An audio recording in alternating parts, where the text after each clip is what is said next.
Video 5. The visual effects. We are now trying to generate even more beautiful hyperlapses through cinematic stylistic devices and creative approaches. The first thing I want to show you is the vertigo effect, also called dolly zoom. It got its name from Alfred Hitchcock. He used this effect in his film Vertigo to express the fear of heights. This technique is an optical illusion. If we go towards or away from an object and change the focal length in the opposite direction so that the object is always shown in the same size, then we get a parallax effect in the background. It's a very impressive effect which is also very rarely used in the field of hyperlapses because it's very difficult to generate.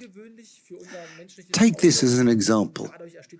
We're moving towards an object. Then we choose a very high focal length, like here for example with 200 millimeters. We move towards the object and open our focal length from image to image. That means when we are at the end of our hyperlapse, we should be at 20 or 15 millimeters. We then open our focal length at equal intervals and the distance to the object decreases. When we stabilize this with the techniques we have learned here in this course, we get the effect you can see here. The technique, as already mentioned, makes our object appear much stronger, and the dynamics of the image are also much stronger. It's definitely an effect that works extremely well, but it also requires a lot of planning and a lot of time to create. A little tip from my side, if you want to create such a vertigo effect.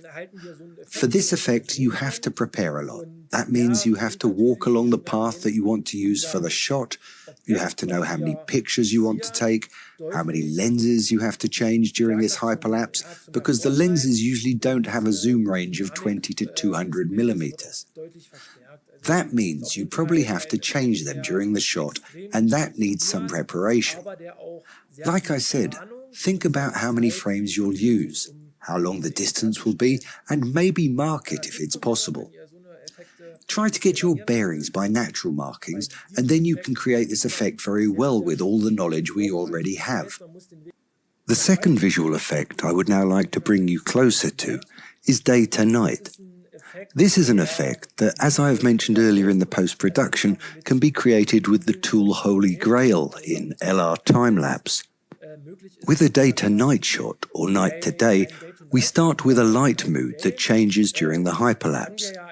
We can then correctly expose this light mood via the ISO value, and in LR time-lapse we can again straighten this exposure change. That means we have no more jumps in our exposure.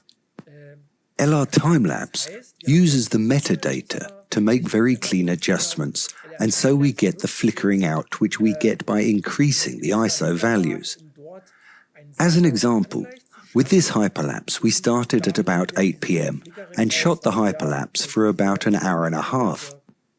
I worked with ISO 50 for the first image, and for the night shots I worked with an ISO value of around 3200, and so the image was very well exposed in every light situation, and we did this adjustment in LR time-lapse, as already mentioned. I can recommend you that. Very nice.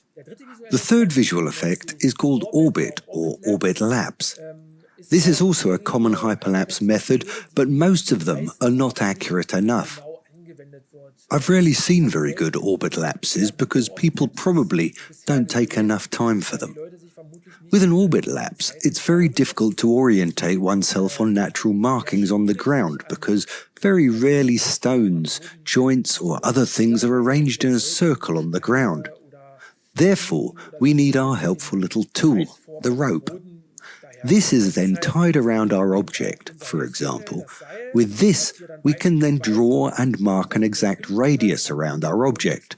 You'll profit from this accuracy and get a very clean orbit lapse.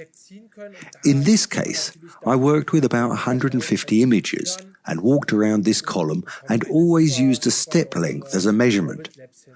With the orbit lapse, as with the other hyperlapse variants, it's very important to bring the roll axis under control so that our object in the middle is also really clear and we can get those unsightly jerks out. As I said, the orbit lapse is a very nice variation. Make sure that you use the rope and then you can definitely create very nice hyperlapses. The next visual effect is the crash zoom. For this crash zoom, we don't work with a digital zoom like many do. With that, we could zoom in on the image in the editing. But in this crash zoom, we work with a lens change, which of course gives us a much more precise and high-quality images than with the digital zoom. During this hyperlapse, I took 50 pictures per shot. We started with 16mm and a length of 50 pictures. When we were done, we changed the lens and made the second hyperlapse with 200mm. Again, we worked with a length of 50 frames. For the third shot, we added 16mm again and took another 50 frames. I always tried to change the lens in the same interval time. So now I had 150 pictures, 6 seconds. Now I could make a transition between the shots in post-production with a very simple crash zoom on my material. This method is of course much cleaner and nicer than a digital zoom. What you have to keep in mind with this variation is that you have to try to change the objectives at the same speed as the interval time is. If there's a small offset of 20 to 30 seconds, it's no problem. We can hide this minimal delay in the crash zoom while editing. Another tip, check the lenses in advance. Set the aperture correctly and try to use similar exposure values on both lenses so that you get the same picture impression. Very good tool, which I personally have seen very rarely. I can only recommend using it. On to the next effect. In my opinion, the camera panning is probably the most impressive effect, and also one I haven't seen anywhere else. This is really an exclusive effect that no one has ever done before, and I think you can definitely create very strong and impressive hyperlapses with it. The effect is not just that overused yet. The camera panning is actually quite simple. We use the internal possibilities that the camera offers us, the double zoom. We move the zoom range after each picture either to the left, to the right, up or down. The zoom area is shifted by the same value in each image, and this results in movement. The movement can go in any direction you want during the hyperlapse, and you can get even more dynamic in the picture, which makes your hyperlapse even more impressive. In this case, here I moved the camera sideways to the object and aimed at the object in the lower left area of my display. In this case, it was the clock, and after each picture, I moved with my focus area on the display a bit further to the right and upwards. So now we have a line that runs across our display, which is an imaginary line, what creates this camera panning. That's definitely one of the strongest effects of this course for me, because it hasn't been used so far. Most of the time, such a camera panning was then applied digitally, similar to the crash zoom. I've never seen a camera panning shot like this before, and of course, this results in many new creative approaches. Camera pans up and down, or even lateral pans. You can let your creativity run wild. I'm definitely curious what you will do with it. One more tip. When panning the camera, you have to work with a bit more interval time because we have the problem that we get another source of error by adjusting the zoom range on the camera display, and you should concentrate on using the same value there and that the fixed point in our picture is always clearly targeted. The last effect I would like to show you is the portal shot or portal effect. There, you combine two different light situations from a hyperlapse with a small portal. Of course, you can combine this with another effect. It can also be a flash frame or a hard cut. You can try out a lot. I've now made a portal in this case, what I tracked in After Effects with the 3D camera tracker. That's how I connected these two hyperlapses. How did I do it exactly? I based this monument on the fountain. It had very good markings.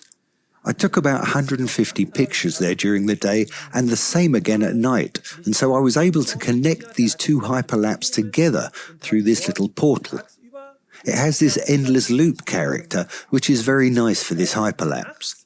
It's definitely a very nice effect, which also isn't used that often. A little tip from me. If you want to generate a portal and not a hard cut, you should definitely let the two hyperlapses overlap a bit. That way, you still have image feed for the part that takes place in this portal. I've also done that in this example here. Additionally, I worked with freeze frames. This is all a bit postponed to make it work like this. That's a little tip, that you can let the hyperlapses overlap a little bit, and so you have lining, and so you can choose where you want to have this cut and hard cut, portal, or whatever you want to insert. We're now at the end of the course. I hope you got a really deep insight into the topic of hyperlapse. I had lots of fun. I'm glad you were here.